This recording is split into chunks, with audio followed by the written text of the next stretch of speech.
Expert advice from an understanding source is everything when you're a tired and often worried new parent. Or is that just me?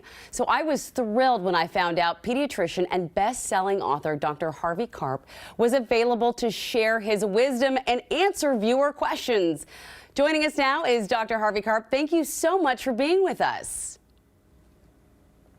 I got to learn your Halloween secrets. Well, oh my goodness, my Halloween secrets are so many, and I'll be sharing those more with you later. But first, again, it's such a pleasure. You were so helpful to me when my babies were born. But as a pediatrician, you know, it's always top of mind. How can we keep our babies safe? Well, you know, childproofing is one of the most important things we do. September actually is Child Safety Month. And so just crawling around your house and finding out where are the electric outlets that kids will be sticking things into, or cords they'll pull down and pull down the television, or drawers they can pull on top of themselves, or where are the little staples and plastic bits. Of course, if you live in an area where there are swimming pools or in the summertime, you have to be careful for that. So lots and lots of steps that we have to take. You know, we often think that when you have a baby, that's the hard part. But once you have a toddler, once they're mobile, that's really when it gets complicated. Yeah, that's when you'll really be exhausted, when they can start moving around. You mentioned that September was Child Safety Awareness Month, but October is SIDS Awareness Month, right? Let's talk about that. That is the biggest fear for all parents. What advice can you give us on that? I had a baby heart monitor that I hooked my child up to that would beep if there was any problems. Unfortunately, there were a lot of false positives, but. I know it can kind of drive you crazy. Well, the good news is that if you let your baby sleep on the back, that reduces the risk of infant sleep death. The bad news is that 3,500 babies die every single year in the United States. And that's kind of the same number of Americans who died in 9/11, except it happens every single year. For the last 20 years, we've made no progress because babies roll to the stomach, or sometimes parents are tired and they fall asleep with the baby in bed with them. And half of the deaths are when they roll over, and half of the deaths are when you bring the baby in bed with you. So it's a pretty frightening situation. The peak period is from 2 to 6 months of age. Okay. That's when most of the deaths occur. And we're very excited, actually, that based on my work, we've created a special kind of a baby bed called SNOO, which secures babies on the back so they cannot flip to an unsafe position.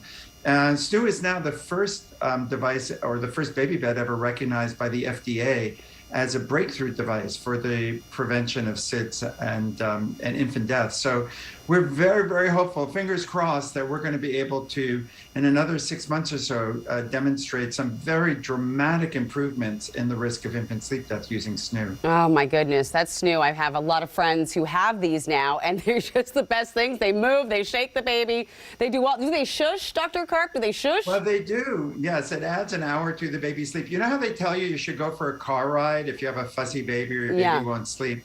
So SNOO gives them the rocking and shushing like you're on a car ride, and it even responds when the baby is upset with a little bit more rocking and shushing. So we're now in actually over 100 hospitals are using this, including 2 of the University of Washington hospitals at Northwest and Montlake, and Evergreen Hospital and Seattle Children's Hospital. So we're super excited that this is helping not just the babies to be healthier, but helping the nurses to reduce some of the hard work that's on their shoulders. And the parents for getting some sleep. And that is key for the nurses. I know there's a nurse shortage right now, especially in maternity wards. That's an issue. Also, though, there is that concern about, are there enough nurses to help these babies in those maternity wards? What do you think needs to be done to address that? You're right. Well, we have to support them any way we can. They've really put themselves on the line for all of us during the COVID outbreak, and we have to be so grateful to them. So one of the things we can do is get vaccinated. Everyone needs to get the immunization so that fewer of us are stressing the nurses by having to be hospitalized and hurting our families at the same time. So please, please, please go out and get the vaccine. It's critically important for getting our economy back into action, getting our schools open, and getting over this very terrible, terrible period. Yeah. And for the nurses, we're using SNOO. 25% of nurses are going to be leaving bedside medicine this year. So they're just fleeing the profession.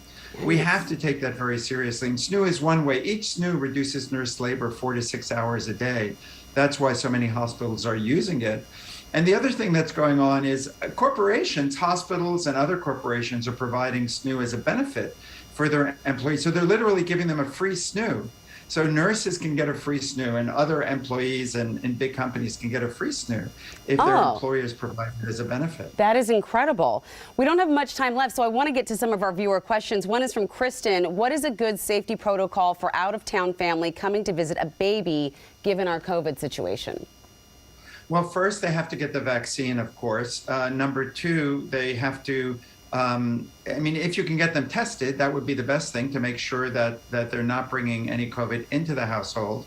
And then number three is wearing a mask when it's reasonable. Of course, when it's family visiting and they're going to be staying in your home or something like that, you can't wear a mask all the time.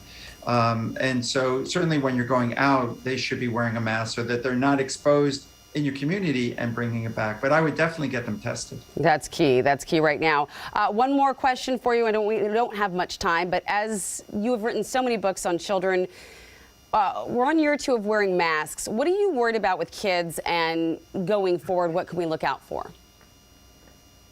Well, I think that kids have really learned that wearing masks is something that is important. They see adults wearing the mask, so it makes it more normal for them to wear it as well. So I think we had a lot of concerns when we started wearing masks, but I think the kids, like the school kids, have adapted to that really well. And we should be wearing masks kids should be wearing masks in school to not only for them not to get sick and bring it home to their parents and grandparents, but to not spread it to the poor teachers and the school staff that's out there on the front line working to help all of us. Yeah.